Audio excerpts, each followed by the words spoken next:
નેશનલિઝમ એટલે કે રાષ્ટ્રવાદની વ્યાખ્યા બદલાઈ જવાની છે. રાષ્ટ્રવાદને અમુક લોકો સાચો દેશપ્રેમ માને છે, પણ અમુક લોકો એ જ વસ્તુને માનવજાત માટે ખતરો માને છે.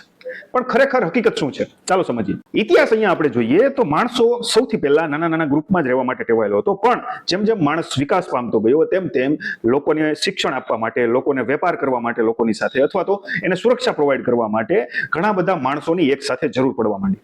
એટલા માટે ત્યારે જન્મ થાય છે રાષ્ટ્રનો, એટલે કે નેશનનો. અને રાષ્ટ્રવાદ કોઈ ખરાબ વસ્તુ નથી. રાષ્ટ્રવાદ આપણને પોતાના હિતને સાઈડમાં રાખીને આપણા દેશવાસીઓ જે બીજા બધા છે એ લોકોનું હિતમાં વિચારવા માટે આપણને પ્રેરણા આપે છે. તો પછી પ્રોબ્લેમ ક્યાં છે? રાષ્ટ્રવાદને 21મી સદીના પડકાર તરીકે લેખકે શા માટે દર્શાવેલો છે? પ્રોબ્લેમ અહીંયા એ છે કે 21મી સદીના સૌથી મોટા 3 પ્રોબ્લેમ કે જે છે ન્યુક્લિયર યુદ્ધ, બીજું છે ક્લાઇમેટ ચેન્જ અને ત્રીજું છે એઆઈ અને બાયોટેકનોલોજીની ક્રાંતિ. આ ત્રણેય વસ્તુને કોઈ એકલો દેશ પહોંચી વળે એમ નથી. તમે જરા વિચારો કે ગ્લોબલ વોર્મિંગથી જે દરિયાની સપાટી ઉપર આવે છે એ શું કોઈ દેશની સરહદ જોઈને ઉપર આવશે?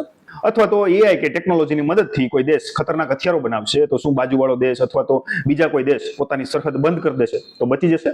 બિલકુલ નહીં. એટલા માટે આ જે પ્રોબ્લેમ છે એ કોઈ સરહદ જોઈને નથી આવવાનું.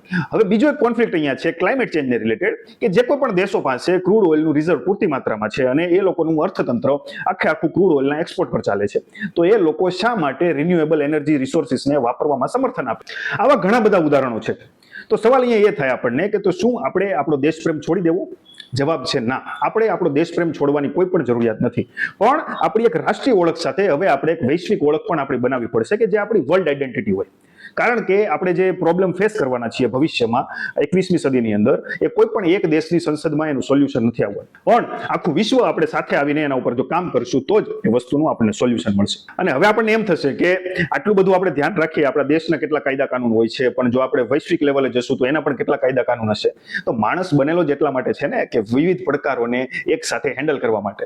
અત્યાર સુધી આપણે ઘણા બધા પડકારો હેન્ડલ કરી લીધા છે અને ભવિષ્યમાં પણ આવા પડકારો. સો ધેટ્સ ઇટ ફોર ટુડે. આજનો વિડીયો, આ બુક જે 21મી સદીના 21 પડકારો યુવલ નોઆ હરારીએ લખેલી છે અને એનું અનુવાદ રાજ ગોસ્વામીએ જબરદસ્ત રીતે કરેલું છે, એમાંથી એનું 7મું ચેપ્ટર કે જે નેશનલિઝમ રાષ્ટ્રવાદ ઉપર છે એના ઉપરનો હતો. તમને જો આ સિરીઝના વિડીયો બધા ગમ્યા હોય અને તમારે આગળ પણ આ વિડીયો જોવા હોય તો આ પેજને ફોલો કરી લેજો, લાઈક કરી દેજો, વિડીયોને શેર કરી દેજો. Stay tune for next part. By.